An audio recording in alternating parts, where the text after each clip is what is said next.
Pensemos en la química como si fuera un puente que conecta dos mundos, el mundo invisible de los átomos y, bueno, el mundo de las cosas que sí podemos ver y tocar en un laboratorio.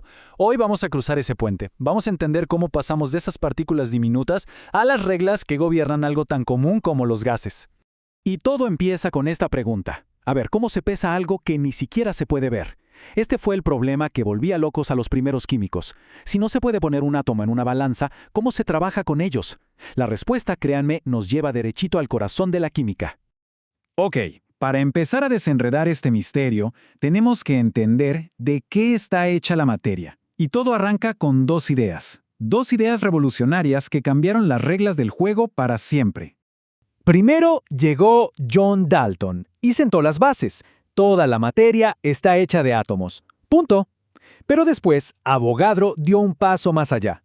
Se dio cuenta de que esos átomos no andan solos por la vida, sino que se agrupan para formar moléculas, y esa es la verdadera unidad con la que trabajamos. Esa pequeña diferencia, esa distinción, lo cambió absolutamente todo. Entonces, si todo está hecho de moléculas y átomos, volvemos al problema inicial, ¿no? ¿Cómo los contamos?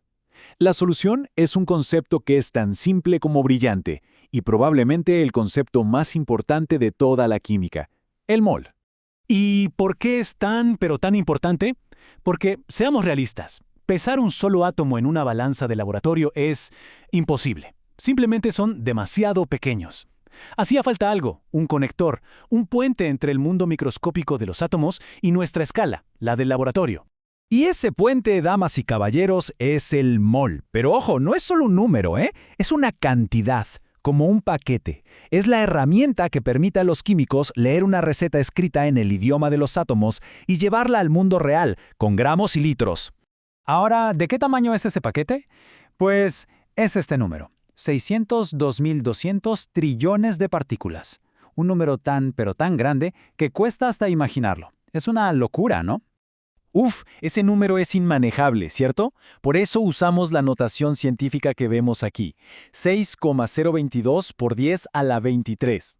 Pero la forma más fácil de entenderlo es con una analogía perfecta.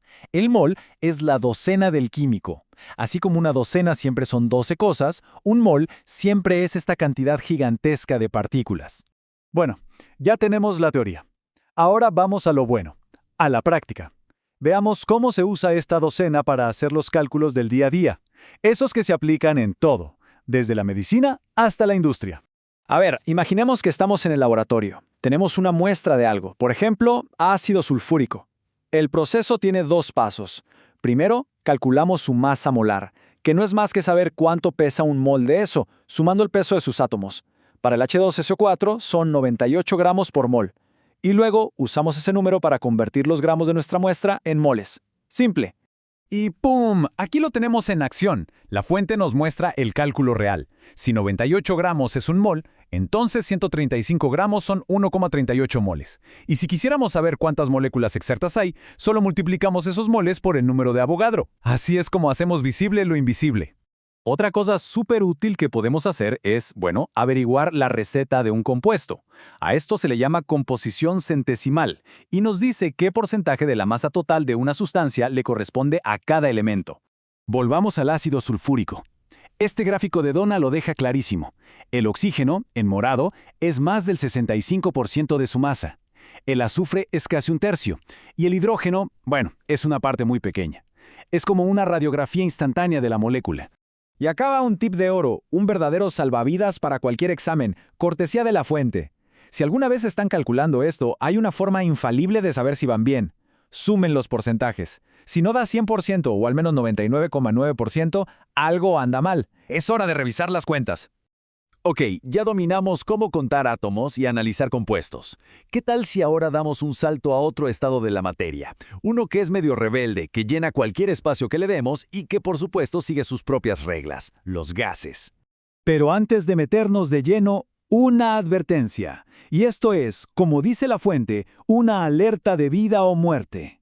Y no es broma. En cualquier cálculo que tenga que ver con gases, la temperatura siempre, pero siempre, tiene que estar en Kelvin, no en Celsius. Usar Celsius es el error número 1 y te garantiza un resultado incorrecto. Anotado. Miren, Este diagrama es básicamente el mapa del tesoro para entender los gases.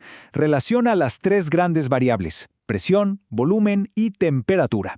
La ley de Boyle conecta presión y volumen. La de Charles, volumen y temperatura. Y la de Gay-Lussac, presión y temperatura.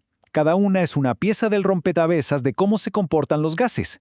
Estas leyes por separado son geniales, pero ¿qué pasa en el mundo real, donde a veces todo cambia al mismo tiempo? Para eso, por suerte, la química nos da una herramienta que lo une todo. Básicamente, todo se reduce a dos ecuaciones clave. La ecuación general se usa para comparar el estado de un gas en dos momentos, un antes y un después. La ecuación del gas ideal, la famosa PV igual a nRT, es para describir a un gas en un único instante. Saber cuál usar es la clave del éxito. Bien, pero ¿qué pasa con algo como el aire que respiramos? No es un solo gas, es una mezcla. Para eso está la ley de Dalton, que lo hace fácil. La presión total es simplemente la suma de las presiones que cada gas haría si estuviera solito en el recipiente. Como vemos en la imagen, cada uno pone su parte. Y para saber qué tanto aporta cada gas, usamos algo llamado fracción molar. Suena complicado, pero no lo es. Son los moles de un gas dividido entre los moles totales. Básicamente, nos dice qué porción de la torta le corresponde a cada gas en la mezcla. Y para cerrar, la fuente nos regala una joya. Una regla mnemotécnica para no olvidar jamás la fórmula de la densidad de un gas. La fórmula es densidad igual a presión por masa molar sobre R por temperatura. El truco para que no se nos olvide: policía militar reprime trabajadores. ¡Brillante! Bueno, llegó el momento de la verdad. A ver si todo esto quedó claro. Les dejo un desafío que viene directo de la fuente. Usando la ecuación general de los gases, ¿se puede calcular el nuevo volumen? Es un buen momento para pausar y poner a prueba los conocimientos. Y así cerramos el círculo. Empezamos con una pregunta que parecía imposible: ¿cómo pesar un átomo? Y terminamos viendo cómo la química, con herramientas como el mol y las leyes de los gases, nos permite no solo medir ese mundo invisible, sino también predecir su comportamiento. Y ese, al final del día, es el verdadero poder de esta ciencia.